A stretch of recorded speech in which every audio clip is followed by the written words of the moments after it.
Welcome to Oyate Today. Oyate in Lakota means people. Brought to you by Native Sun News Today. Hi, welcome to Oyate Today.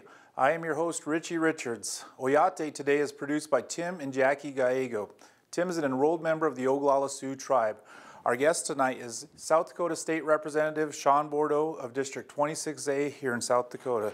Thank you for being here, sir. Thank you for having me. I appreciate the opportunity to be before your audience today. Thank you. I appreciate that. You wear many hats, sir, and we're going to try to get through as much of your work in South Dakota as we can in this show. So once again, thank you for being here. I noticed recently on social media that you started a petition to change the name of Todd County. Can you tell us a little bit about that petition and where you are as far as getting the petition into the vote in November? I was inspired by the work that was done in Shannon County with Senator Kevin Killer and some of his folks in changing the name to Oglala Lakota County. So I wanted to kind of follow up with that and look into what it would be to do the same for Todd County. And we want to change it to Sicangu Oyate County just for the sake of the education, getting more folks to learn our language, be able to say Sicangu or Oyate. It'll be interesting to see in the future when some of the people from the news or from the state sports have to use those names. And so it's kind of exciting having Lakota be one of the premier things that we're pushing and trying to get folks in South Dakota who normally just use English, getting them to use our language. Yes, and in a state that's working on reconciliation, those efforts seem like they would be a priority. So I appreciate your work in doing that.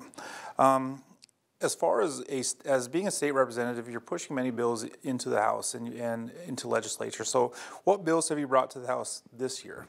This year I brought 14 bills. I am the prime sponsor on 10 bills that started in the House, 2 bills that came from the Senate from Senator Killer, and 2 bills that came from Senator Heinert. So I've been very busy this year, a lot of committee work. We had over 500 different bills that came through the House. Each one gets a hearing during a committee, and so it takes a lot of time, and it really is kind of a struggle trying to get 14 bills through. So I don't know if I'm going to bring as many in the future, but it was a lot of work, and it was fun educating the other legislators about some of the work that's important to Indian country.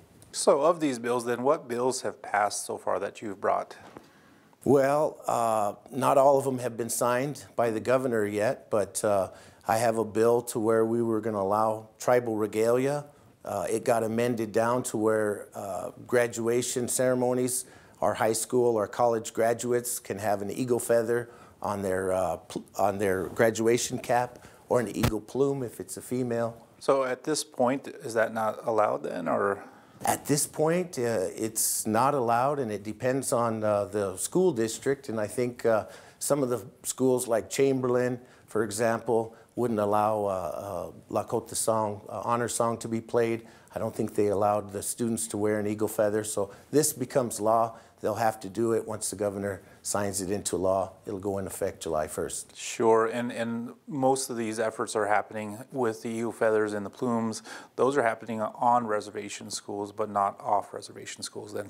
Is that correct? Right. Next year, I actually want to bring a bill to where it's a law that protects those folks who want to have an honor song sang at their graduation as well. So really looking forward to making those efforts, because as I learned that a lot of folks don't really know about our culture, they don't know about the importance of what this means to us. So the education for the legislators is equally important in getting them to understand why these laws are important for our people. Sure, I appreciate you creating and helping to build those bridges. So, in regards to the environment now, what bills have you brought to the House to help protect our environment?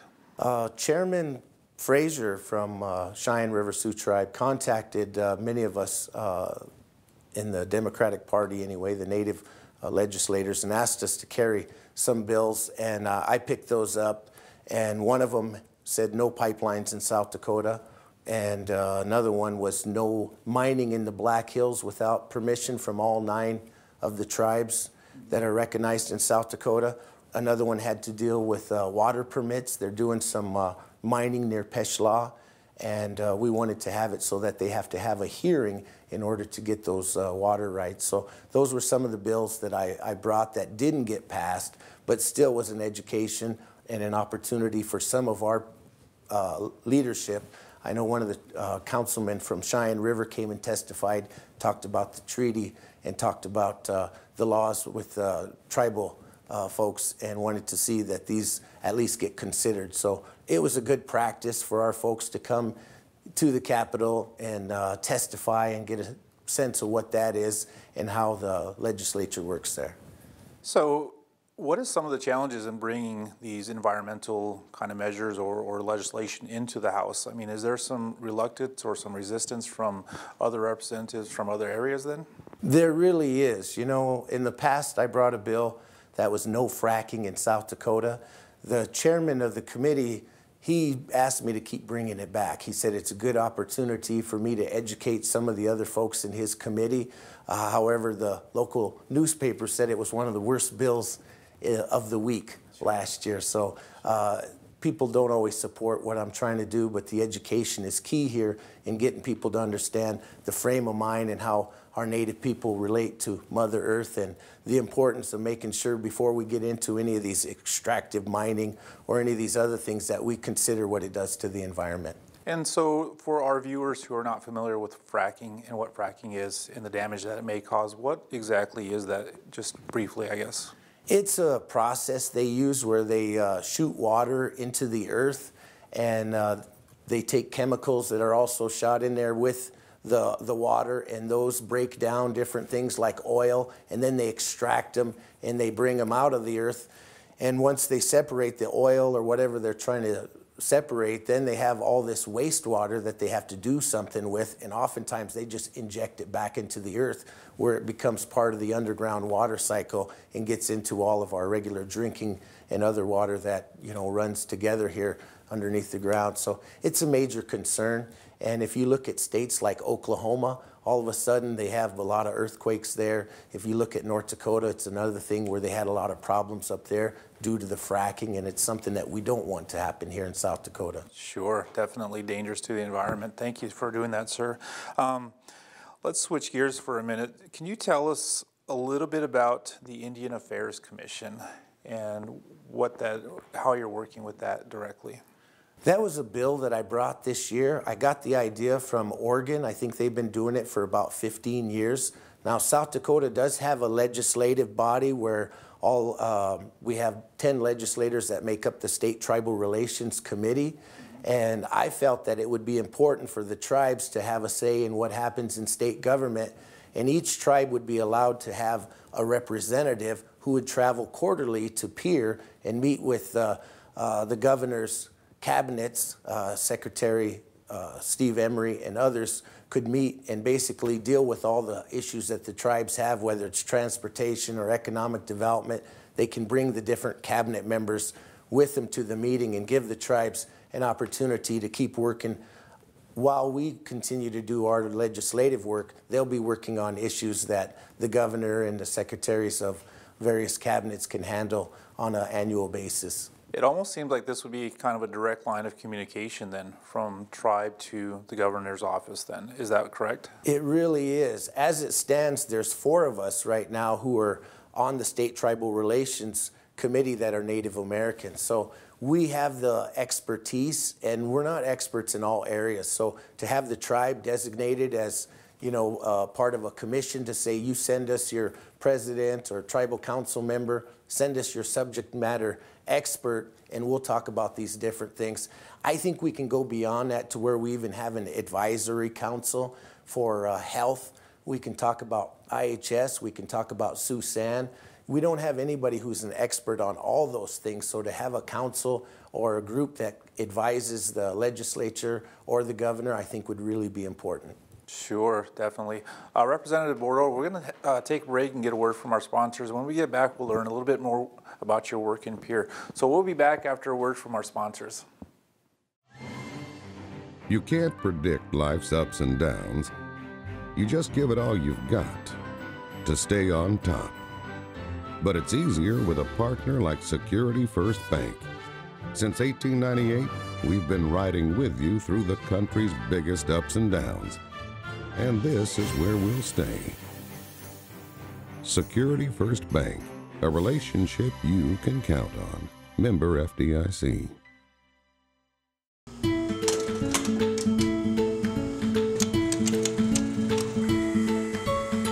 You know, it's really busy in the coffee house, not just in the morning, but all day long. And it's really important that we serve our customers hot coffee, coffee that's ready for them when they're ready for it.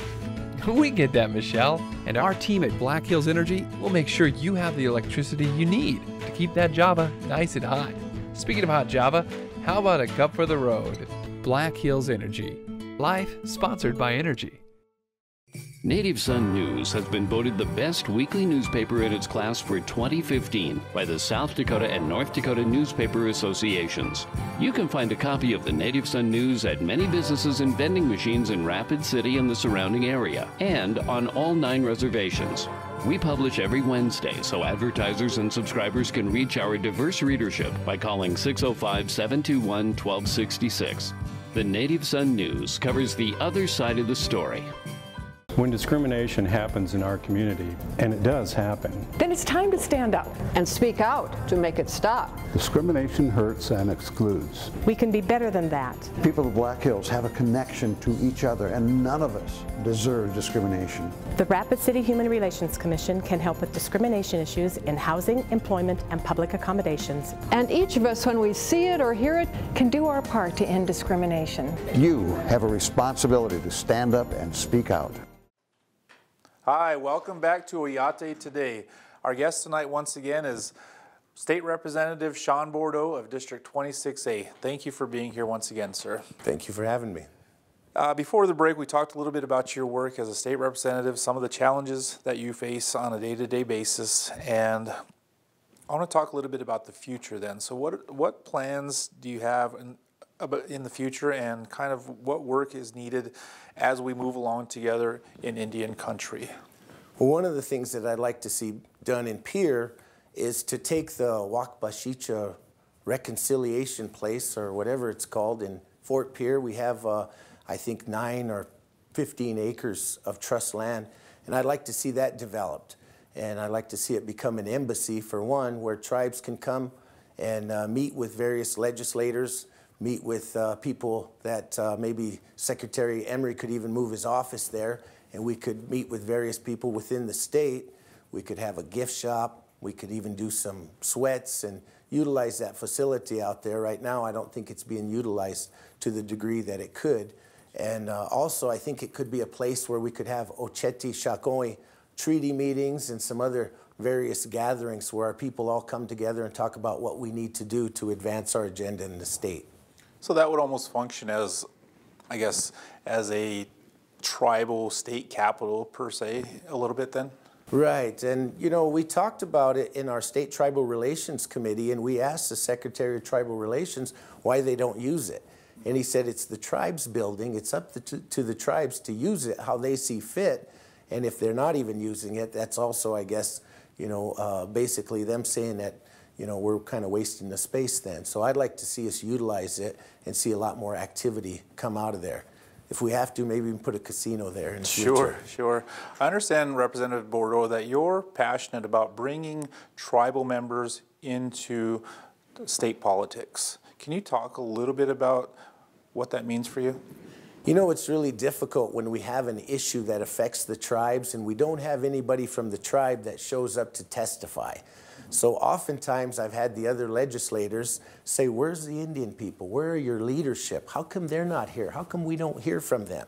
So as tribal people, we got to get into a habit of showing up in Pierre whenever we have a bill that relates to us. So one of my roles that I find myself doing is as a watchdog.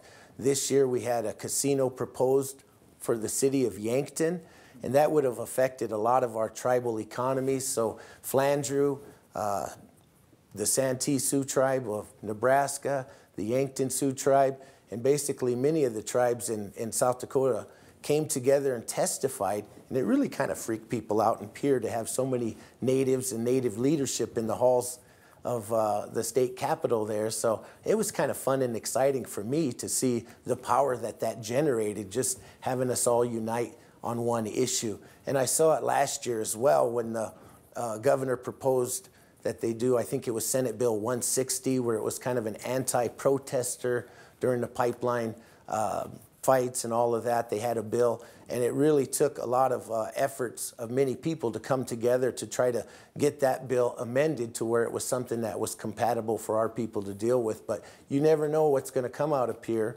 A lot of these are attacks on our sovereignty and on, you know, just basically many of our rights that some people take for granted. So I feel like part of my responsibility is to not only watch for the natives, but transgender and immigrants and other people who are often underrepresented in Pierre. Sure. Do you believe that if the tribal members, both on and off the reservation, came together, and how would that impact our votes, and how would that impact our elections then, and if they were to all come together in such manner? That's probably the most important question we can ask ourselves. You know, we have a lot of city folks, we have a lot of our native folks who don't really participate in the process. And I'm guilty myself as a former tribal councilman. I didn't really see where the state had any relevance to the work that I was doing in Rosebud. But now, being in Pierre, I see how important it is to have people who testify, who have people who vote. The other legislators look and say, you guys don't even hardly show up to vote. So why should we even worry about trying to appease, you know, your constituency? Our people need to show up and vote and remind them how important it is and how we're the ones that got Senator Johnson elected in the past. We've gotten some, you know, really good numbers that have pushed the Democrats often into positions of power going back to Tom Daschle days. But I really think that the time is now for our people, both in the city and the reservations, to register to vote, get out there and see what impact they can have on their community by using that vote. Sure. I appreciate you saying that, sir. I really do. What other things are happening in Pierre currently?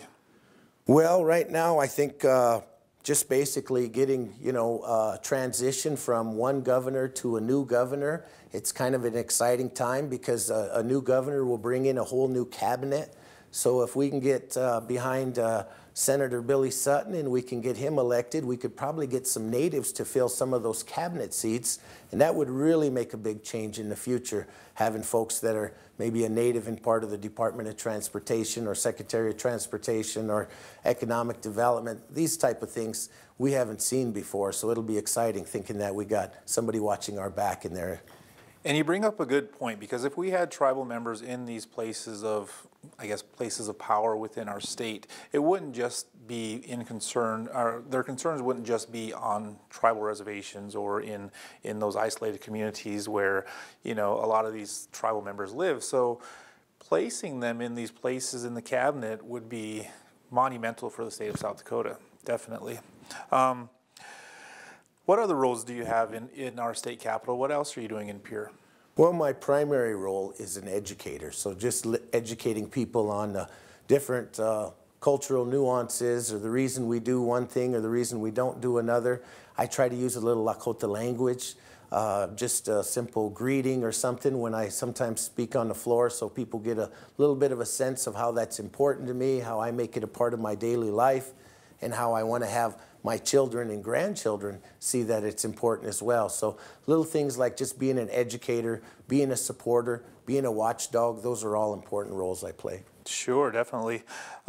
Let's talk a little bit about reconciliation then. How can the state show tribes their commitment to reconciliation?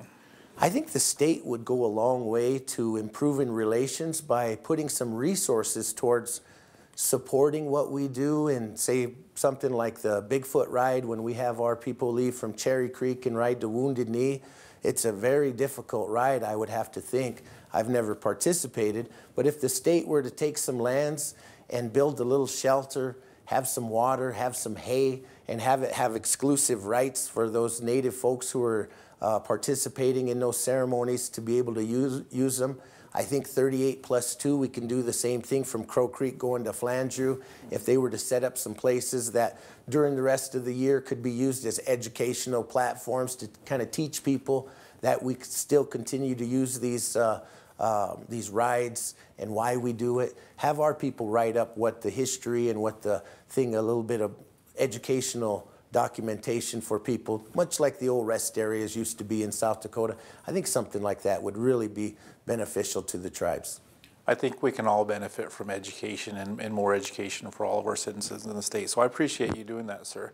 We're going to take a break and have a word from our sponsors. When we get back, we'll learn a little bit more about the work of South Dakota State Representative Shawn Bordeaux. We'll be back after these messages.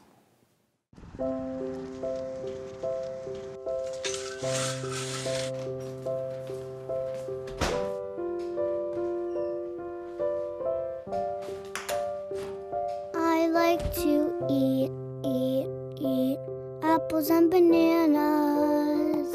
I want to eat apples and bananas. I need to eat apples and bananas. Why can't I eat apples and bananas?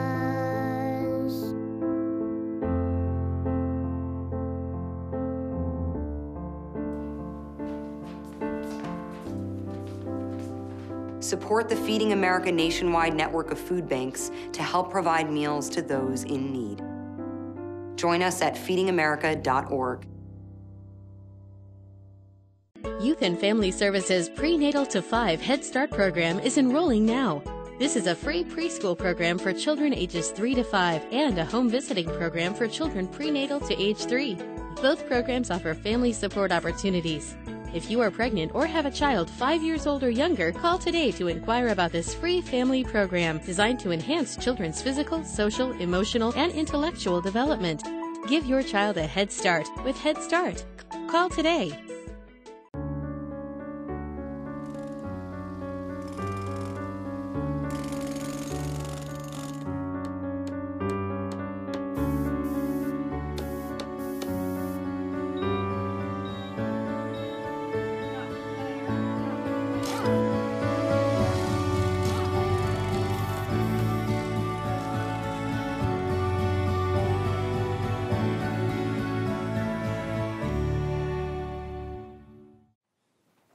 Hi, welcome back to Oyate Today.